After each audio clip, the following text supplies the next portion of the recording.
As a teenager, I read a lot. I just was in my own world. I had never been allowed to date, to be part of the social world, or my two older brothers were allowed to do most anything and did most everything. At that time, the girl was, kept sealed in a package so that she wouldn't get in trouble. Now that I'm older and I have older friends, and the things they did and the fun they had and stuff makes me think, where would you be today if you'd been allowed to do that? And I think, but you weren't. If all Christians behaved as I do, would people want to follow Christ? You mentioned the Chapmans. They weren't really bad. We just had fun. She played guitar and sang and were happy. And that's something we didn't have at home. I wanted something different. But whatever my dad said was right. And that was it. But my future, it's going to be happy. I like being happy. And I like laughing. I had a friend here this weekend, and all of a sudden I was laughing, and it was so much fun. If Bob had been here, it just wouldn't have happened. He was very angry with me a lot. He didn't want to have fun. And so, no, it just wouldn't have happened. But I feel guilty because I think, Joyce, you're almost wishing Bob died. And he did. The guilt in me sometimes just does take over, and then I cry. That's his wedding band. I treasure it. I married a man that was very much like my dad, that women should be seen and not heard. I don't have regrets of getting married now. I did for a few years, but I don't now.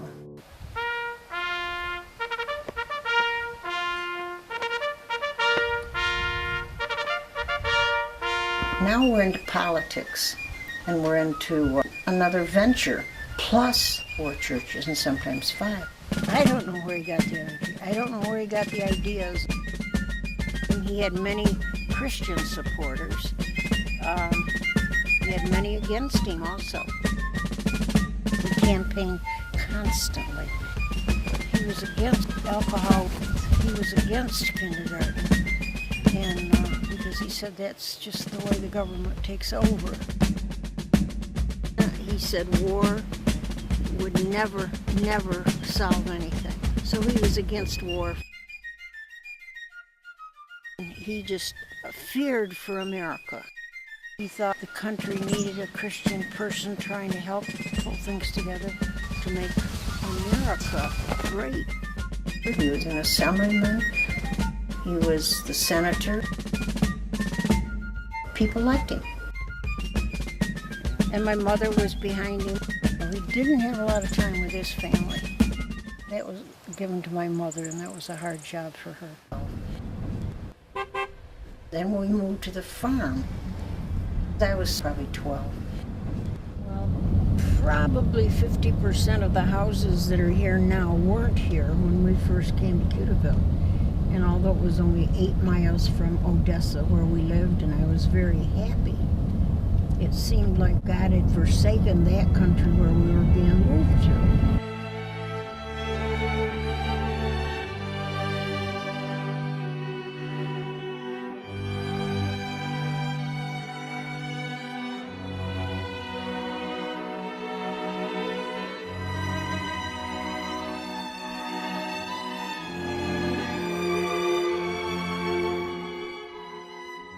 We all looked pretty grumpy.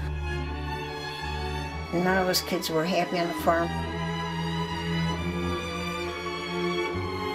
All of a sudden we had cows and pigs and chickens. My mother, she resented the farm. She resented my dad at the time a lot. He was very much in the social limelight and he had lots of secretaries and was off to Albany a lot. We were all growing up.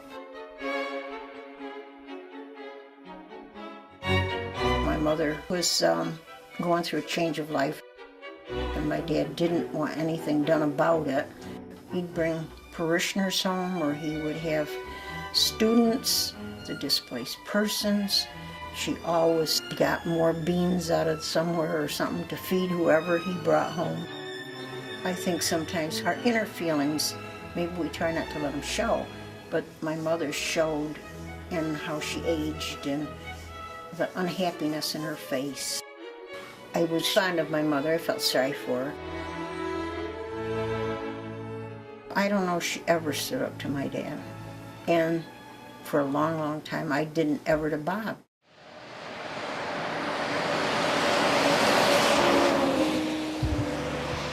I was so bitter at the ages of 16 through 20. I was president of our class, and I was very active in the school paper.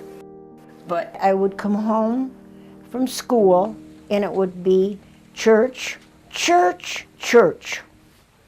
I couldn't date. I couldn't go to my school dances. As a 16-year-old, there was no romance. I had feelings toward other boys. I didn't understand myself because I hadn't been explained anything.